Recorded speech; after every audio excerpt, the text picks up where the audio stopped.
ଆଜିର ପ୍ରଥମ ଖବର ଦୁଇ ଯୁବକ କ୍ରିକେଟର ଇଶାନ କିଶାନ ଏବଂ ଶ୍ରେୟସ ଆୟରଙ୍କ ବିରୋଧରେ ବଡ଼ କାର୍ଯ୍ୟାନୁଷ୍ଠାନ ଗ୍ରହଣ କରିଛି ବିସିସିଆଇ। ନିର୍ଦ୍ଦେଶକୁ ଅବମାନନା କରି ପ୍ରଥମ ଶ୍ରେଣୀ କ୍ରିକେଟରୁ ନିଜକୁ ଦୂରେଇ ରଖିବା ଏହି ଦୁଇ ଖେଳାଳିଙ୍କୁ ମହଙ୍ଗା ପଡ଼ିଛି। ରଜନୀ ଟ୍ରଫି ନ ଖେଳିବା କାରଣରୁ ଇଶାନ କିଶାନ ଏବଂ ଶ୍ରେୟସ ଆୟରଙ୍କୁ ବିସିସିଆଇ ତାର ବାର୍ଷିକ କେନ୍ଦ୍ରୀୟ ଚୁକ୍ତିରୁ ଗତକାଲି ବାଦ୍ ଦେଇଥିବାର ସୂଚନା ରହିଛି। ପରବର୍ତ୍ତୀ ଖବର, ଗତକାଲି ଭୟଙ୍କର ଟ୍ରେନ୍ ଦୁର୍ଘଟଣା ଘଟିଛି। ଟ୍ରାକ୍ ପାର ହେଉଥିବା ବେଳେ ଯାତ୍ରୀଙ୍କ ଉପରେ ଚଢ଼ିଗଲା ଟ୍ରେନ୍। ଘଟଣାସ୍ଥଳରେ ହିଁ 12 ଜଣଙ୍କ ମୃତ୍ୟୁ ହୋଇଥିବା ସୂଚନା ମିଳିଛି। ଗୋଟିଏ ଟ୍ରାକ୍ରୁ ଆରପଟ ଟ୍ରାକ୍କୁ ଯାଉଥିବା ବେଳେ ମାଡ଼ିଯାଇଛି ଟ୍ରେନ୍।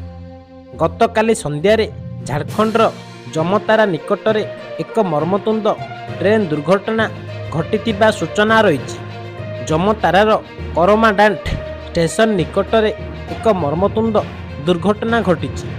ଟ୍ରେନ୍ ଚଢ଼ିଯିବା ଫଳରେ ଏକାଧିକ ମଧ୍ୟ ଆହତ ହୋଇଥିବାର ସୂଚନା ରହିଛି। ପରବର୍ତ୍ତୀ ଖବର, ଆସନ୍ତା 5 ତାରିଖରେ ପ୍ରଧାନମନ୍ତ୍ରୀ ନରେନ୍ଦ୍ର ମୋଦି ଯାଜପୁର ଆସିବା କାର୍ଯ୍ୟକ୍ରମ ରହିଛି। 5 ତାରିଖ ଅପରାହ୍ନରେ ପ୍ରଧାନମନ୍ତ୍ରୀ ଚଣ୍ଡିଖୋଲ ନିକଟସ୍ଥ ବେଣାପୁରଠାରେ କେତେକ ପ୍ରକଳ୍ପର ଶିଳାନ୍ୟାସ ଏବଂ ଉଦ୍ଘାଟନ କରିବେ। ଅପରାହ୍ନ 4ଟାରେ ଏଠାରେ ଆୟୋଜିତ ଏକ ସାଧାରଣ ସଭାରେ ଉଦ୍ବୋଧନ ଦେବେ। ପ୍ରଧାନମନ୍ତ୍ରୀଙ୍କ ଗସ୍ତକୁ ସଫଳ କରିବା ପାଇଁ ରାଜ୍ୟ ଏବଂ ଜିଲ୍ଲା ବିଜେପି ପକ୍ଷରୁ ସମସ୍ତ ପ୍ରକାର ପ୍ରସ୍ତୁତି କରାଯାଉଥିବାର ସୂଚନା ରହିଛି। ପରବର୍ତ୍ତୀ ଖବର, ଆମେରିକାର ମହାକାଶ ଏଜେନ୍ସି ନାସା ଏକ ଚେତାବନୀ ଜାରି କରିଥିଲା ଯେ ଗତକାଲି ରାତିରେ ଆମେରିକା ଏବଂ ରୁଷିଆ ଉପଗ୍ରହ ମହାକାଶରେ ମୁହାଁମୁହିଁ ହେବେ। ଏନେଇ ନାସା ସହିତ ଆମେରିକା ସୁରକ୍ଷା ଏଜେନ୍ସି ପେଗାଗନ ହାଇ ଆଲର୍ଟରେ ଥିଲେ। ତେବେ ବୁଧବାର ଏବଂ ମଙ୍ଗଳବାର ରାତି 1:30ରେ ପୃଥିବୀ ପୃଷ୍ଠଠାରୁ 600 କିଲୋମିଟର ଉପରେ ଦୁଇ ଉପଗ୍ରହ ଅତି ପାଖାପାଖି ପରସ୍ପରକୁ ଅତିକ୍ରମ କରିଥିବାର ସୂଚନା ରହିଛି। ପରବର୍ତ୍ତୀ ଖବର, ଗତକାଲି ଗଞ୍ଜାମ ଜିଲ୍ଲାରେ ଚାଞ୍ଚଲ୍ୟ ଘଟଣା। 2 ଦିନରେ 2ଟି ହତ୍ୟା। ଏହି 2ଟି ହତ୍ୟାକାଣ୍ଡ ଗଞ୍ଜାମ ଜିଲ୍ଲାର କବିସୂର୍ଯ୍ୟନଗର ଏବଂ ପୋଲସରା ଅଞ୍ଚଳରେ ଘଟିଛି। କବିସୂର୍ଯ୍ୟନଗର ଅଞ୍ଚଳର ଜଣେ ବୃଦ୍ଧଙ୍କୁ ହତ୍ୟା କରାଯାଇଥିବା ବେଳେ ତାଙ୍କ ମୃତଦେହ ଏକ ଚାଷ ଜମିରୁ ଉଦ୍ଧାର କରାଯାଇଛି। ସେହିଭଳି ପୋଲସରା ଅଞ୍ଚଳର ଜଣେ ଯୁବକଙ୍କୁ ଛୁରୀରେ ଆକ୍ରମଣ କରି ଅତି ନିର୍ମମ ଭାବରେ ହତ୍ୟା କରାଯାଇଥିବାର ସୂଚନା ରହିଛି। ପରବର୍ତ୍ତୀ ଖବର, ସାଧାରଣ ଜନତାଙ୍କ ପାଇଁ ଆଉ ଏକ ନୂଆ ଯୋଜନା ଆଣିଛନ୍ତି ପ୍ରଧାନମନ୍ତ୍ରୀ ନରେନ୍ଦ୍ର ମୋଦି। ଲୋକମାନଙ୍କୁ ମାଗଣା ବିଜୁଳି ଏବଂ ସବସିଡି ଯୋଗାଇ ଦେବା ପାଇଁ ପିଏମ୍ ସୂର୍ଯ୍ୟଘର ଯୋଜନା ଆଣିଛନ୍ତି ସରକାର।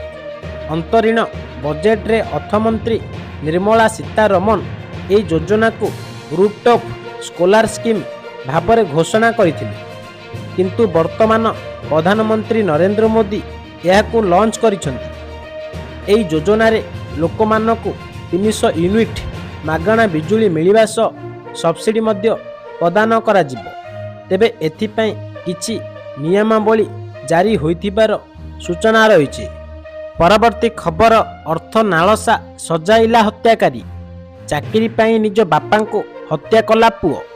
ଆଉ 3 ମାସ ପରେ ବାପା ଅବସର ନେଇଥାନ୍ତେ, କିନ୍ତୁ ଅବସର ପୂର୍ବରୁ ବାପାଙ୍କ ମୃତ୍ୟୁ ହେଲେ ସେହି ଚାକିରି ପୁଅକୁ ମିଳିବାର ନିୟମ ରହିଥିଲା। ଯେଉଁଥିପାଇଁ ଅବସର ପୂର୍ବରୁ ହିଁ ଲୋଭର ବଶବର୍ତ୍ତୀ ହୋଇ ବାପାଙ୍କ ଜୀବନ ନେବାକୁ ପଛାଇନି ପୁଅ। ଏଭଳି ଚାଞ୍ଚଲ୍ୟକର ଘଟଣା ଘଟିଛି ପଶ୍ଚିମବଙ୍ଗର ବେଷ୍ଟ ବୁର୍ଦାନ ଅଞ୍ଚଳରେ। ତେବେ ଅଭିଯୁକ୍ତ ଅବଦୁଲ ହାକିମକୁ ବାନ୍ଧିଛି ପୋଲିସ।